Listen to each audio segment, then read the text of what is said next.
అందరికీ వందనాలు. మిత్రులారా, మీ అందరికీ తెలిసిన విషయాలు మరొక మారు గుర్తు చేస్తున్నాను. మీకు విలువ లేని చోట అస్సలు మాట్లాడకండి. గౌరవం లేని చోట అక్కడ నిలబడడానికి కూడా సందేహించండి. ఏ బంధంలోనైనా ప్రేమ లేని చోట కావాలని ఆశపడకండి. మీ మనస్సాక్షికి సరి అయినది అనిపించినప్పుడు మీకు నచ్చని, ఇష్టం లేని విషయాలకి క్షమాపణ చెప్పకండి. మీకు నచ్చని వాటికి సంజాయిషి ఇవ్వక మౌనం వహించండి. మీరంటే అవతలి వ్యక్తికి నిర్లక్ష్యం ఉంటే వారి కోసం ఎదురు చూడకండి. మీ వ్యక్తిత్వాన్ని తాకట్టు పెట్టి దేనికి ప్రాకులాడకండి. ఆత్మగౌరవాన్ని పణంగా పెట్టి ప్రేమించకండి.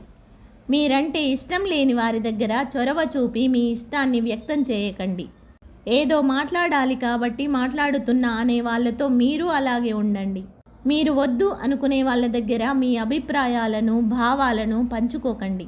నిజాయితీని గుర్తించని వారి మధ్య నిమిషం కూడా వృధా చేయకండి. ధర్మాన్ని రక్షించని వారితో స్నేహం చేయకండి. జ్ఞానాన్ని పెంచే సత్సంగాలను వదులుకోకండి. మానవత్వానికి, మంచితనానికి మార్గంలా ఉండండి. ఆత్మాభిమానాన్ని మించిన ధనం ఈ ప్రపంచంలో ఏదీ లేదని తెలుసుకోండి. మీది కాని దేనిపైన ప్రేమ, అభిమానం, వాత్సల్యం వదులుకోండి. ఇవన్నీ అందరికీ తెలుసు, కానీ సమయానికి పాటించలేవు. ఇవి గమనిస్తూ పాటిస్తే జీవితం సవ్యంగా సాగి ప్రశాంతంగా ఉంటుంది. చరిత్రలో మచ్చలేని చంద్రుడిగా మిగిలిపోతాము.